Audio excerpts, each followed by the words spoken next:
What's going on, everybody? Thank you all for joining me today. If you haven't already, please make sure you hit the like button, subscribe to the channel if you're new to the channel, and most importantly, please make sure you are following me on Telegram at TD Media Group to help circumvent social media censorship and shadow banning. And with the introduction out of the way, let's get into today's news. And today, we have to speak on Hakeem Jeffries' recent appearance on This Week over the weekend, in which he was struggling to explain away Donald Trump's historically high approval rating. But before we get into that, I'm going to forever bring this up for as long as these numbers are relevant. What we're going to see here is Hakeem Jeffries make it very clear and apparent why the Democrat Party has a 57% unfavorable rating amongst the American people, to which they only have a 31% approval rating overall. 57% of the American people look at the Democrat Party and go, no, you are not the party to follow or to get behind if we want to get America back on track. And Hakeem Jeffries, the team of Obama, is going to continue to prove that point right now. Let's listen to him struggle as he attempts to explain away Donald Trump's historically high approval ratings. Continue to push back forcefully.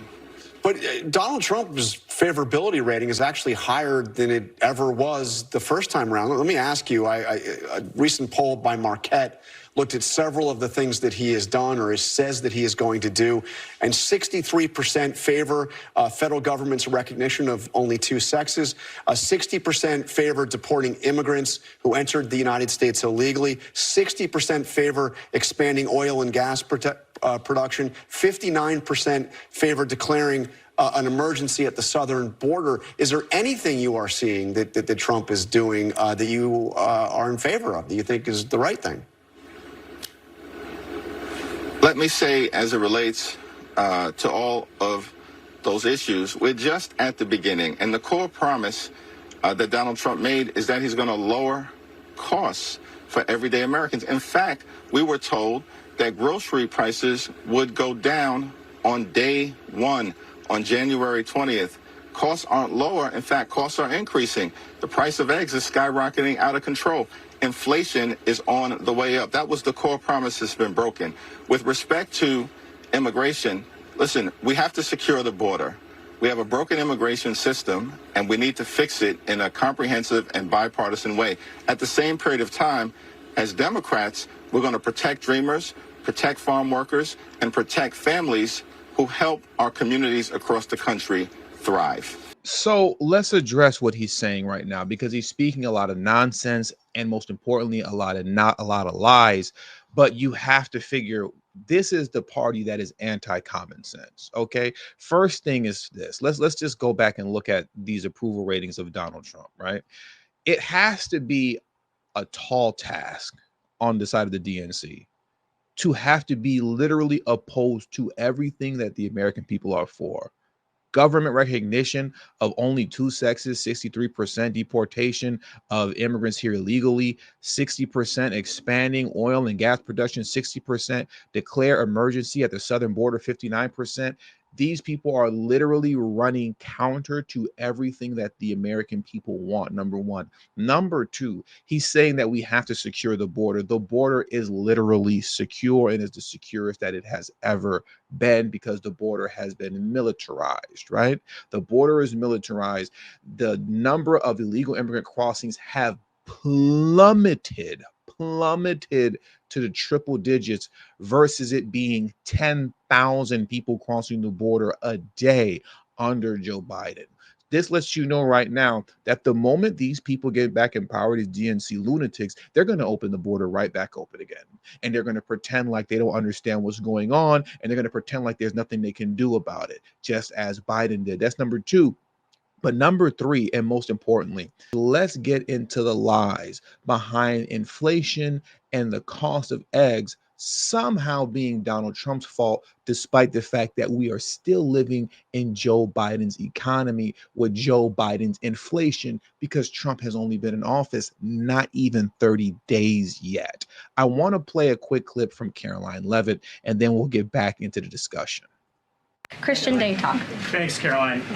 Just real quick, you mentioned the inflation executive order the president signed, but egg prices have skyrocketed since President Trump took office. So what specifically is he doing to lower those costs for Americans? Really glad you brought this up, because there is a lot of reporting out there that is putting the onus on this White House for the increased cost of eggs. I would like to point out to each and every one of you that in 2024, when Joe Biden was in the Oval Office, or upstairs in the residence sleeping, I'm not so sure, egg prices increased 65% in this country.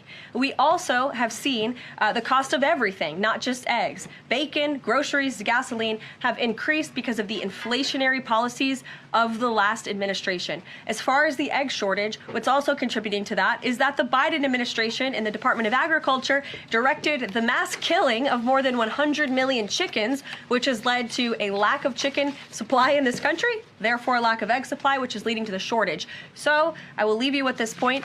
This is an example of why it's so incredibly important that the Senate moves swiftly to confirm all of President Trump's nominees, including his nominee for the United States Department of Agriculture, Brooke Rollins, who is already speaking with Kevin Hassett, who's leading the economic team here at the White House, on how we can address the egg shortage in this country. As for costs, I laid out the plethora of ways that President Trump has addressed saving costs for the American people over the past week. He looks forward to continuing to doing that in the days ahead. Thank you guys so much.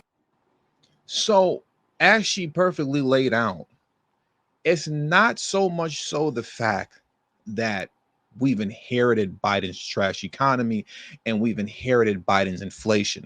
That's not what I want to highlight. What I want to highlight is what she stated at the end, is that the Senate is not moving quickly enough to confirm Trump's cabinet so that he can actually get to the business of lowering these prices.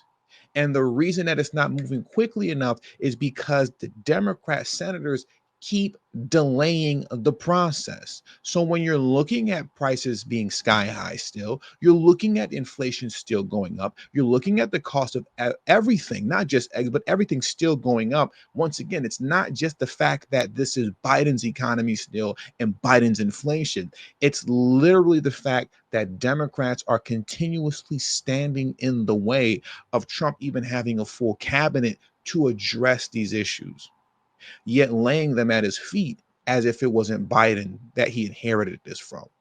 Once again, in closing, there's a reason why 57% of the American people view Democrats unfavorable.